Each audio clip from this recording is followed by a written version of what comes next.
Doctor, muy buenos días. Buenos días, encantado de estar con usted. Muchas gracias. Doctor, ¿qué es y cómo nace la Superintendencia de Control del Poder del Mercado? Bueno, esto es una práctica ya mundial que nace en 1890 con la ley Sherman en los Estados Unidos y que luego se va difundiendo conforme a los avances sociales de cada país, ¿no? Por ejemplo, en la Europa del fascismo, esa unión carnal entre los monopolios y la violencia del Estado impedía que haya algún tipo de regulación antimonopólica.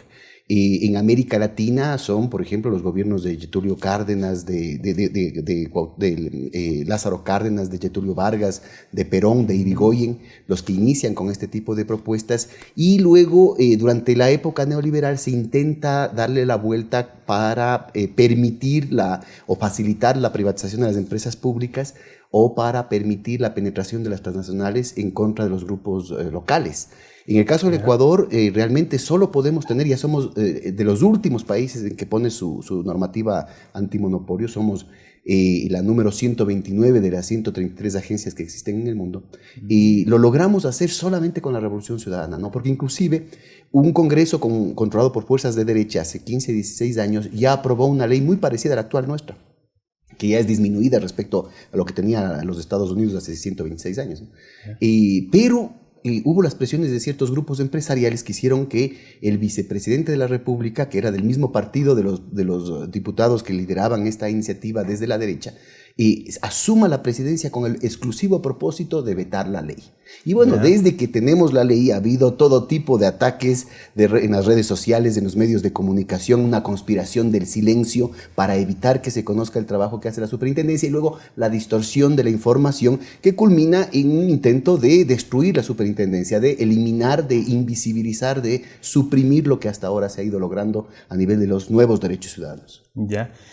¿Qué ha ganado el ciudadano con la superintendencia? Bueno, hay una transformación enorme en el corazón y la mente de los ciudadanos, en tanto tales, en tanto consumidores, en tanto productores, pero también es muy importante, muy significativa la transformación que hemos logrado en las propias grandes empresas, no en todas, ¿no? Insisto, la superintendencia ha sido objeto de todo tipo de ataques, algunos velados, ¿no? Algunos esa campaña sucia a través de las redes sociales, pero también ha habido la cuestión abierta, como es el hecho de que uno de los candidatos a la presidencia está buscando abiertamente que desaparezca la superintendencia, diciendo que la superintendencia no hace nada. Hemos hecho 594 casos. Eso no es nada. Hemos puesto multas lastimosamente a 33 empresas por un total de más de 240 millones de dólares. Eso no es nada. Hemos logrado, hemos tenido que poner las multas, por cierto, que la ciudadanía esté clara al respecto después de haber agotado todas las posibilidades de resolver las cosas por las buenas. Son más de 2.600 talleres, conversatorios, trabajando con las propias empresas, víctimas y victimarios de alguna manera, delante de la academia, organizando más de 120 observatorios ciudadanos a nivel de las distintas universidades, más de 8.000 comités de usuarios. Con la presencia de la gente de los barrios, sobre todo de las mamás, gracias a esta telenovela, esta plataforma de educación popular basada en los principios de Paulo Freire de aprender enseñando y de enseñar aprendiendo, que es la telenovela Ciudad Quinde, que incluye dibujos animados, videojuegos, tiras cómicas. Ahora estamos con la radionovela, tweetcams, la posibilidad de organizar precisamente los debates a nivel de los barrios, que han permitido generar otra correlación de fuerzas desde la ciudadanía, otra correlación de fuerzas en cada transacción. No solamente es el irse empapando de los nuevos derechos, sino ir generando estas nuevas posibilidades que eviten los abusos, que eviten los engaños, que eviten el bullying empresarial. Y es eso lo que resienten en el alma ciertos sectores oligárquicos que pretenden que la ley es solamente para el de poncho. Vea usted, estas multas que hemos tenido que poner han sido, después de haber agotado todas estas posibilidades, más de 2.600 talleres nacionales, cerca de 100 talleres internacionales, todos los cuales usted puede encontrar en nuestra página web, con la presencia de las máximas autoridades de Estados Unidos, Francia, España, la Comisión Europea, Brasil, Argentina, Chile, México, Perú, Colombia, que han venido acá a discutir cada uno de los detalles. ¿Cómo podemos resolver las cosas? Utilizando las mejores prácticas internacionales, haciendo una comparación de la legislación de los distintos países, viendo las mejores técnicas econométricas, cómo estudiar los mercados relevantes, cómo aplicar una multa, cuáles son las mejores, las fórmulas matemáticas para evitar que haya cualquier acusación de que aquí se han estado cobrando malas multas o que son desproporcionadas. Justamente para cumplir con la ley conforme lo mejor de la técnica internacional, la vanguardia de la literatura especializada, precisamente para ir provocando un trazado de la cancha nítido, prístino, prolijo, que permita que la gente sepa a qué atenerse y pueda, de una manera totalmente diferente a lo que sucedía en el pasado, empoderarse.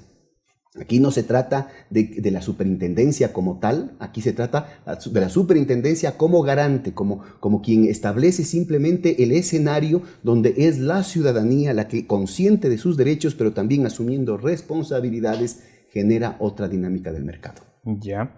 ¿Y qué rol tiene la economía popular y solidaria dentro del mercado ecuatoriano y cómo la beneficia con la ley?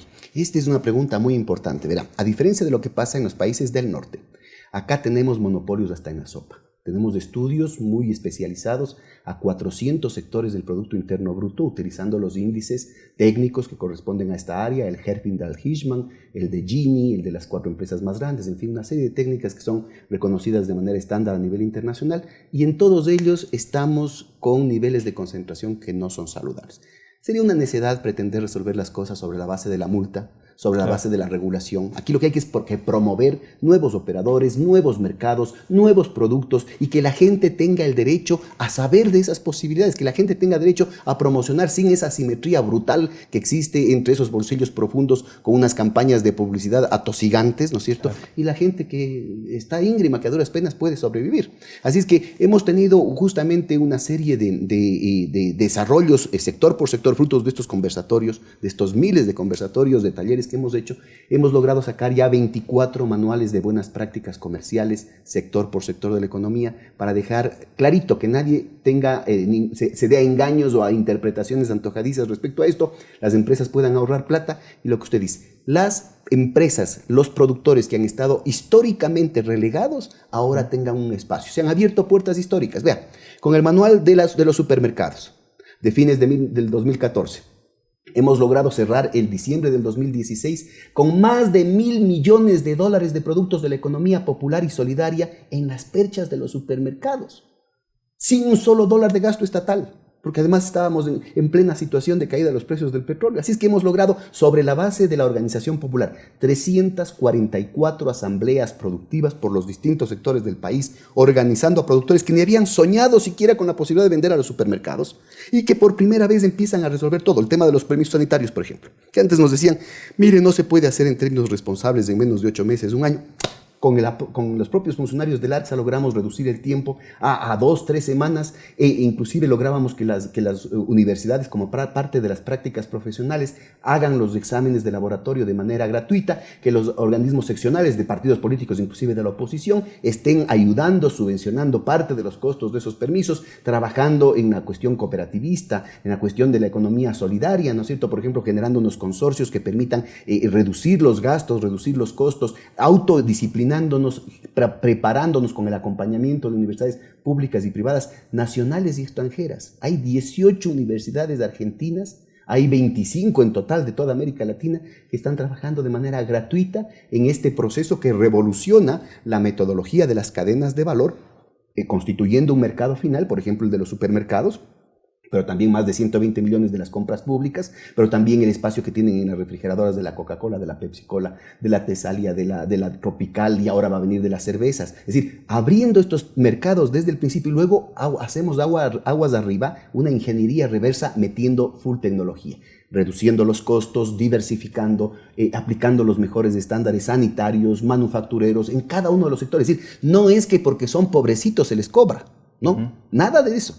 Aquí es una apuesta a la excelencia, respetando todos los estándares ambientales, laborales, tributarios, municipales, de seguridad con la cuestión de los bomberos. Y hemos podido hacerlo sobre la base de la organización de la gente. Además, combatiendo la posibilidad de una corrupción.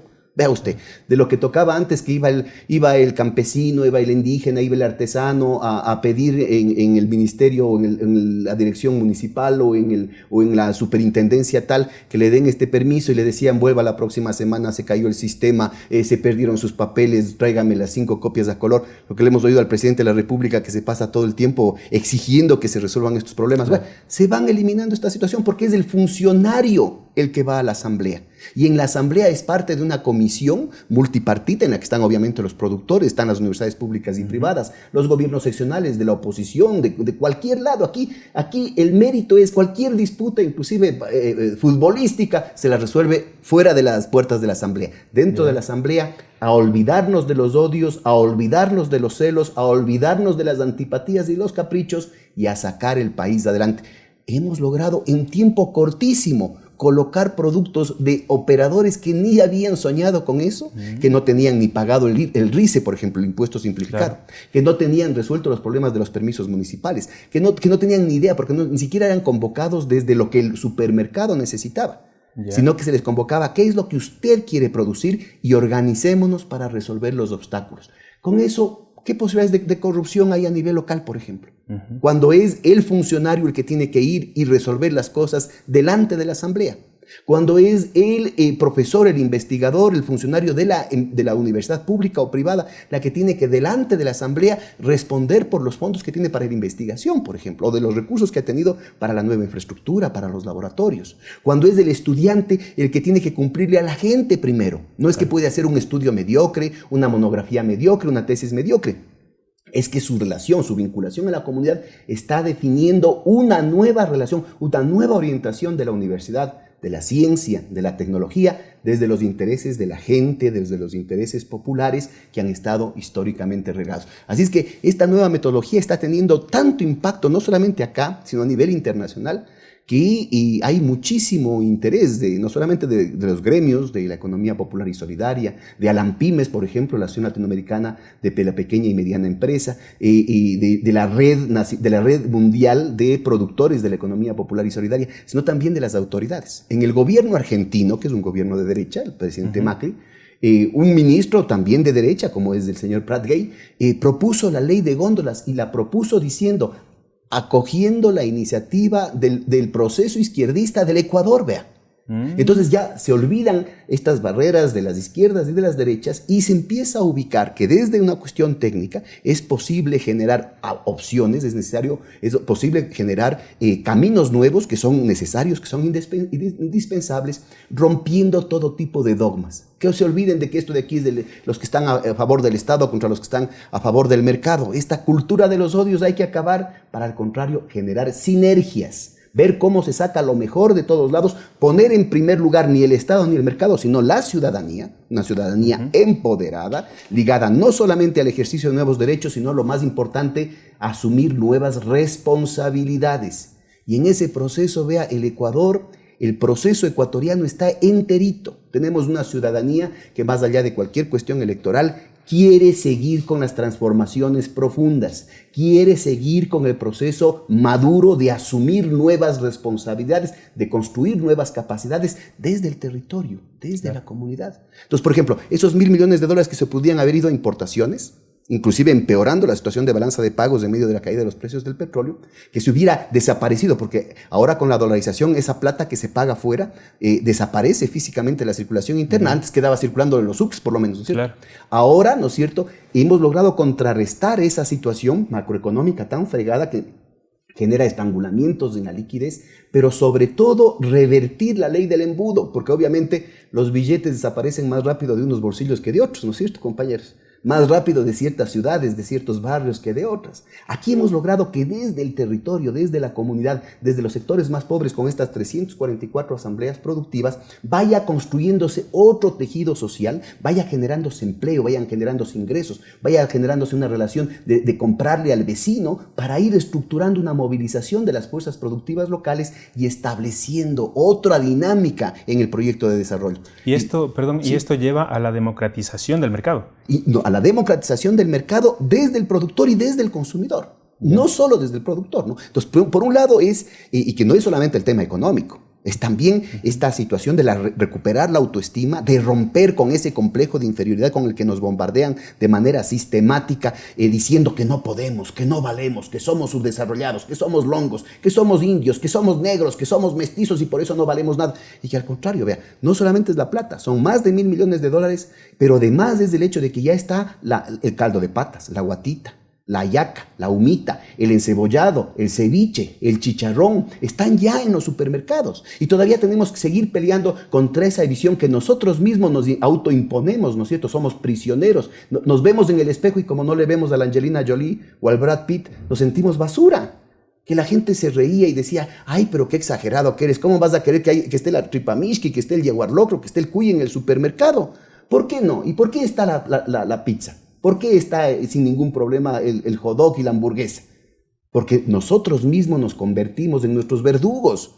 Nos hemos metido ese veneno en el corazón y esa es parte de la emancipación que necesitamos. No solo democratizando al mercado, que no es ninguna panacea, pero haciendo que el mercado se convierta en un instrumento de esta consigna de poner al ser humano por encima del capital. Perfecto. ¿Y qué pasaría si la superintendencia del control del poder del mercado no existiera? Bueno, lo que quieren es precisamente regresar al pasado. Un pasado en el que predomina una tendencia a generar ganancias sobre la base de la falta de oportunidades del resto. Generar ganancias sobre la base del codazo limpio a cualquiera, porque también hay un clima de terror, de temor generalizado entre las propias empresas, y me estoy refiriendo a las empresas grandes respecto a las empresas más grandes, a las empresas transnacionales, a las oligarquías de más rancias a nivel local y a nivel nacional. Entonces, mire, es muy importante esto de la democratización, del balance del poder que se está generando en los mercados, romper con esa visión que justamente la que quieren retornar, totalmente ideológica, de que el mercado es sagrado. Ya no es el monoteísmo, sino el maniteísmo, como dirían los gringos, ¿no es cierto? O sea, el adorar al dinero, adorar al mercado. ¿Por qué? Porque detrás de eso están los mismos intereses agazapados, los mismos intereses oligárquicos que han concentrado el poder económico y político durante 500 años.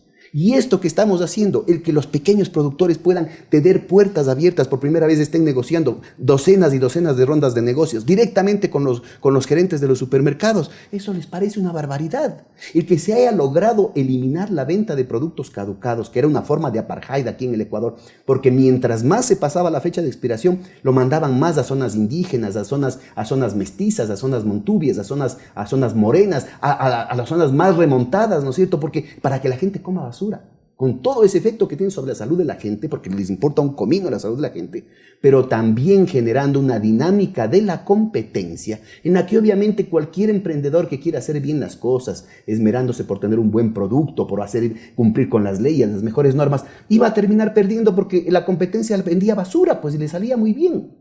Porque lo que no quieren es que se les ponga, ¿no es cierto?, otro tipo de condiciones a las grandes transnacionales, como por ejemplo el que tienen que cumplir con la normativa del país. Inclusive en el caso mío, por ejemplo, quieren retaliar esta situación hasta con una persecución penal personal en mi contra, porque quieren generar una intimidación en contra de la gente, ¿no? Vea, lo que quieren regresar es a una situación en la que usted pegue nomás patrón, pues baje nomás cabeza cada vez que le den palo, ¿no? Entonces, usted está diciendo, mire, aquí me están cobrando más de la cuenta, le va a decir la empresa, esto está atentando contra el honor de la empresa, me están diciendo ladrón, y le ponen juicio.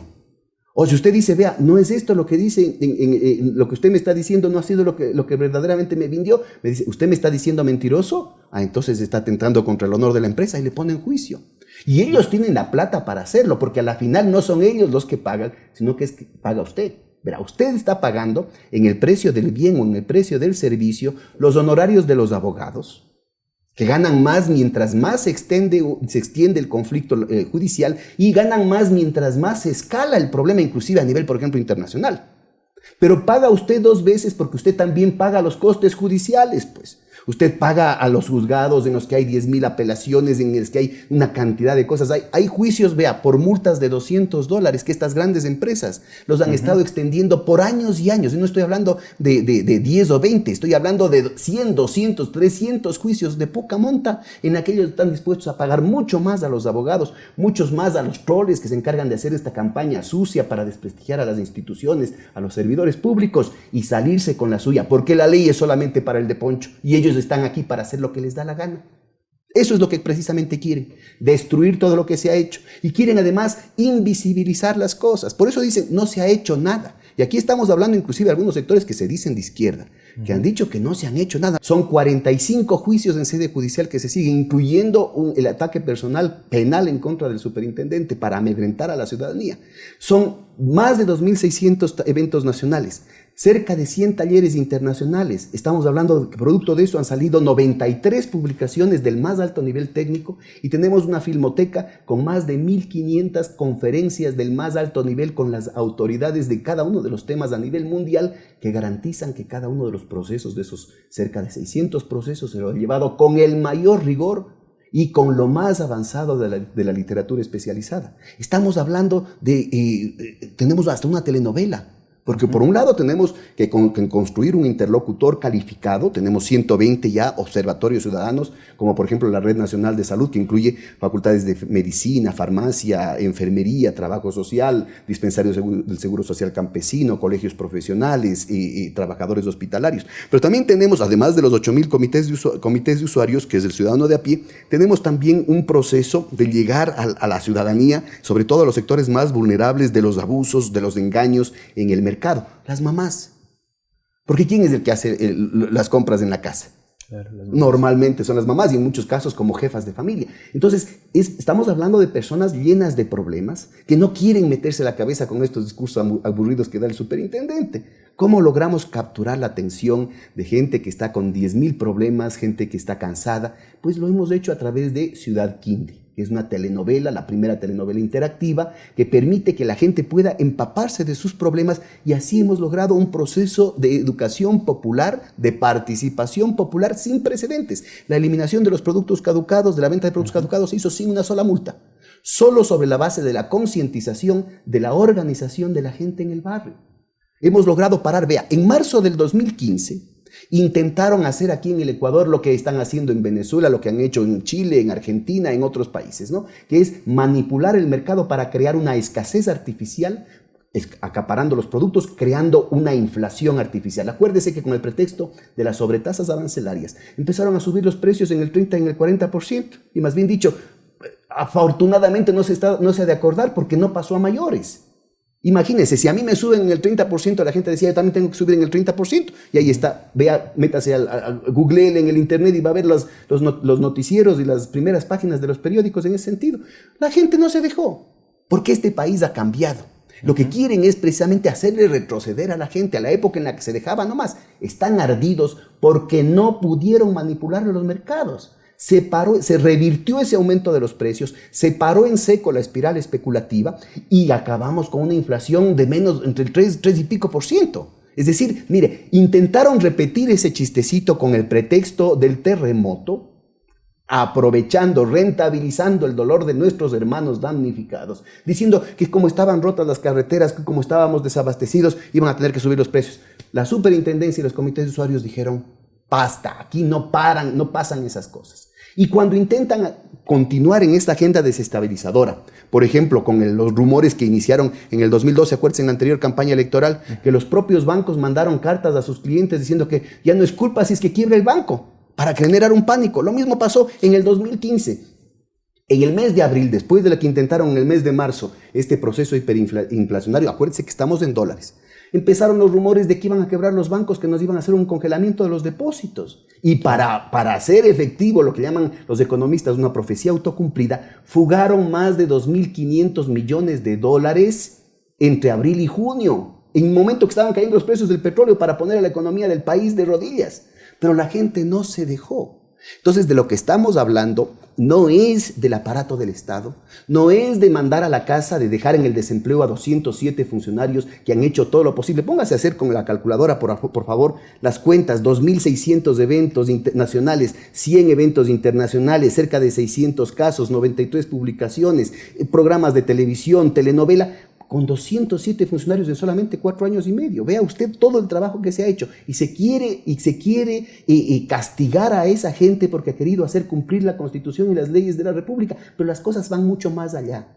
De lo que estamos hablando es de un proceso de revertir, de retrotraer estas conquistas ciudadanas, de regresar a un pasado de más explotación, de más atraso, de más subdesarrollo, porque quieren regresar a la época en la que podían hacer lo que les daba la gana y en la que podían seguir explotando a la gente, sacando ganancias sobre la base de la falta de oportunidades del resto. Necesitamos, por el contrario, una ciudadanía que empoderada, tanto como productores como consumidores, que más allá de las ideologías políticas, no permitamos que se manipulen los mercados. Porque mal que bien, insisto, sin que sean una panacea, en esos mercados es donde encontramos el pan para llevar a nuestros hijos y una medicina en caso de una necesidad.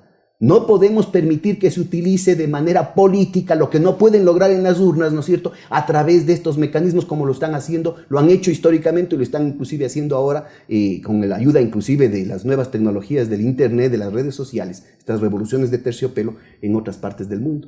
Necesitamos defender, independientemente de quién sea alcalde, quién sea presidente, quién sea ministro, quién sea superintendente, lo que necesitamos defender son estas conquistas ciudadanas. Este no es solamente una época de cambio, este es un cambio de época. Y ese cambio de época no depende del funcionario, no depende del Estado, no depende ni siquiera del mercado, depende de una ciudadanía vibrante, consciente de sus derechos y de sus responsabilidades. ¿Cómo se vería afectado el ciudadano y los pequeños productores si la superintendencia desapareciera? Bueno, regresar a ese pasado en el que se vendían productos caducados, eso es lo que quieren, en que se vendían medicinas falsificadas, eso es lo que quieren, en la que se pagaba a los proveedores de las grandes empresas tarde, mal y nunca, en la que se les obligaba a entregar hasta la mitad de la mercancía, por ejemplo, de manera gratuita para la promoción de la gran empresa, en la que se obligaba a la gente a no vender a la competencia, con la amenaza de una retaliación, con la amenaza de que van a ser perseguidos, de que no van a poder vender a nadie, y se va a volver a la época, ¿no es cierto?, del come solito, en la que solamente las grandes empresas seguían enriqueciéndose a sí mismos, seguían comprándose y vendiéndose entre ellas mismas, y que no solamente utilizaban en los negocios cotidianos, sino que cuando les daba la gana manipulaban los precios, generaban una escasez artificial, acaparando los productos de las bodegas. Como acuérdese que justamente en marzo del 2015 a través de las redes sociales empezaban a circular las fotos, porque la gente empezaba a asumir esos nuevos derechos, pues, ¿no? Claro. El derecho a que no le vean la cara de soquete. El derecho a que no le obliguen a comprar cosas que no quiere, desde la angustia, desde el miedo, desde la falta del conocimiento. Entonces necesitamos, por el contrario, como usted muy bien dice, no solamente democratizar al mercado, sino que hacer que el mercado sirva a la gente y que no la gente sirva al mercado. Y esto les resulta muy poderoso, muy peligroso a aquellos sectores del poder económico y político que han estado precisamente lucrando del pasado del atraso, del pasado de las limitaciones. Así es que a los pequeños productores lo que hay que preguntarles es precisamente eso, ¿no? Y ahora, mire, guagua que no llora no mama. Guagua que no llora no mama. Si es que usted no se pone las pilas y no se organiza, por favor, en estos comités de usuarios, si usted siente que, por ejemplo, en su sector específico le están subiendo los precios de manera injustificada o están generando una escasez de manera injustificada, le obligan a comprar cosas, le están engañando, bueno, la alternativa, mire, está en sus propias manos. Llámenos al 159, desde cualquier rincón del país, 159, ayúdenos a servirle de mejor manera. Es imposible que la superintendencia pueda estar detrás de cada compra, detrás de cada venta. Aquí lo importante es el derecho que usted tiene a tener derecho. Y es eso lo que nos quieren robar ahora. Con la restauración conservadora, lo que quieren es regresar a un pasado en la que utilizaban al mercado y al Estado, a pesar de todo el discurso que quieren hacer para polarizar la situación desde el odio, ¿no es cierto? Utilizaban al Estado y al mercado para fregarle más la vida a la gente. ¿Quién regulaba antes el mercado? Nadie. Vea, nosotros, que esto es muy importante, ¿no? Contra esa visión estadocéntrica que había, inclusive de izquierdas y de derechas en el pasado, ahorita decimos ni el uno ni el otro, sino la ciudadanía. ¿Por qué? La superintendencia, por ejemplo, no tiene ninguna capacidad de fijar precios. Porque antes utilizaban a las instituciones estatales que fijaban precios para hacer sus chanchullos, para hacer sus negociados, para construir monopolios. La superintendencia no tiene la capacidad de fijar precios. Ha sido la acción de la ciudadanía, la conciencia, la organización, la movilización de la ciudadanía, sin hacerse problemas, la dignidad de decir, a ver señor, ¿Por qué no me quiere vender las cosas? ¿Por qué me quiere subir los precios de manera injustificada? A ver, señor, ¿por qué me está mintiendo? Y eso, por favor, no podemos permitir que suceda. Necesitamos garantizar que independientemente de los partidos políticos, independientemente de las autoridades, de los funcionarios, en el barrio, en el recinto, en la parroquia, en cada transacción con empresas grandes y pequeñas, capitalistas y no capitalistas, funciona un mercado transparente, eficiente, sobre la base de las mejores prácticas internacionales y no desde el capricho de los mismos oligarcas de siempre que quieren regresar al pasado. Ya. Por favor, ¿nos puede repetir a qué número la ciudadanía se puede comunicar? Son varios denunciar? mecanismos. El uno es el 159, la opción 7, pero eso le dicen el rato de la llamada. Cualquier denuncia, cualquier consulta, cualquier queja, cualquier forma de participación, por ejemplo, constituyendo su propio comité de usuario o organizando su observatorio ciudadano. La forma de combatir la corrupción, vea. Con el tema que le comentaba de las asambleas productivas, se ha eliminado cualquier posibilidad de corrupción en el tema de los trámites a nivel local con los permisos en el municipio, en un ministerio, en el otro ministerio, en una superintendencia. Se elimina. Pero también hemos hecho con los propios observatorios ciudadanos, hemos hecho, por ejemplo, la Red Nacional de Salud que mencionaba hace un momento, logró que con el CERCOP, a partir del Manual de Buenas Prácticas Comerciales para las Compras Públicas, se logre reducir de una manera brutal los costos de las compras de medicamentos con la subasta inversa que se hizo el año pasado. Entonces, tenemos mecanismos muy concretos de participación ciudadana que van mucho más allá de las tradiciones de los presupuestos participativos que permiten de manera muy eficaz combatir la corrupción. Si verdaderamente se quiere combatir la corrupción, se tienen mecanismos concretísimos que dan golpes contundentes a los mecanismos, por ejemplo, de enriquecimiento ilícito, de sobornos, de coimas, de corrupción que pueden darse a nivel grande, a nivel pequeño. Ahí está esta cuestión que acaba de ganar el país y que es un hito a nivel mundial, el ganar en el referéndum la prohibición de que funcionarios públicos designados o elegidos puedan tener plata en los paraísos fiscales, que son la fuente real de la corrupción, de la evasión y elusión de impuestos, de la evasión y elusión de capacidades regulatorias del Estado, pero también es la alcahuatería internacional disfrazada de técnica, ¿no es cierto?, de libertad, que lo que hace es garantizar que cualquier cosa, cualquier negocio sucio, cualquier platita por debajo del mantel quede escondida ahí en los paraísos fiscales. Entonces, son mecanismos súper concretos con los que efectivamente la ciudadanía, ya no depende de un partido político o del otro, la ciudadanía está construyendo capacidades concretas de combatir la corrupción, capacidades concretas de transformar la dinámica de los mercados, que los mercados estén basados en el progreso técnico, en la difusión democrática del progreso técnico y no en el bullying empresarial de ciertas empresas, ¿no es cierto? Son mecanismos muy concretos para ir construyendo capacidades propias locales, para que el mercado, que hasta ahora, al contrario de lo que dicen, en lugar de ser el sistema de la iniciativa privada, ha sido el sistema que nos priva de la iniciativa, crear con capacidades concretas para que la gente pueda desplegar su creatividad, su innovación y hacerlo hermanados. Por ejemplo, vea ese esfuerzo gigantesco que ha hecho el país sin parangón en la historia y sin paralelos dentro en términos ni siquiera con los países grandes, en lo que tiene que ver con la educación superior, infraestructura, laboratorios, mejoramientos de los estándares y acreditación del funcionamiento de las universidades, las becas al exterior. Pero tenemos que garantizar que todo este pensamiento, todo esfuerzo que se hace no solamente la familia y el Estado, sino la sociedad entera, se revierta en un conocimiento, en el desarrollo de una ciencia, de una tecnología aplicable para resolver los problemas desde el territorio, desde la comunidad, los problemas de la gente. Porque yo tengo amigos, por ejemplo, que van a estas becas, hijos de amigos, pues que van a estas becas con los mayores méritos académicos y todo lo que ustedes quieran, y regresan obsesionados, totalmente obnubilados por la desesperación de publicar en un journal gringo. Claro, eso es lo que le obligan la estructura de incentivos. Entonces, vea, con las asambleas productivas, en la relación que tenemos con las universidades nacionales y extranjeras, tenemos 25 universidades a nivel latinoamericano, de las cuales 18 son argentinas que han estado trabajando de manera gratuita en estos procesos de transformar los mecanismos de vinculación de lo que se conoce como el ecosistema de innovación, ciencia y tecnología, pero ya no ligada a la gran empresa, a la transnacional, sino ligada a las necesidades de la economía popular y solidaria, desde la provincia. Vea, tenemos la Federación Ecuatoriana de Indios, campesinos con minifundistas con 500 metros cuadrados, ni siquiera llegaban a una hectárea, cosa que los PhDs que regresaban de la Universidad Central venían de Bélgica, el otro venía de México, el otro venía de Brasil, decían, pero no se puede. Y la compañera indígena decía, ¿qué tiene que venir a visitarnos? Tienen que cambiar el pensum, les vacilaba. Y empiezan campesinos indígenas a incorporar otros horizontes de lucha, de superación, por ejemplo, con el mejoramiento genético de los cuyes, de las gallinas, de los conejos, de los chivos, de los borregos, de los puercos, de las vacas, que ahora se tienen pajuelas de semen de reproductor mejorado a unos 50, a $2.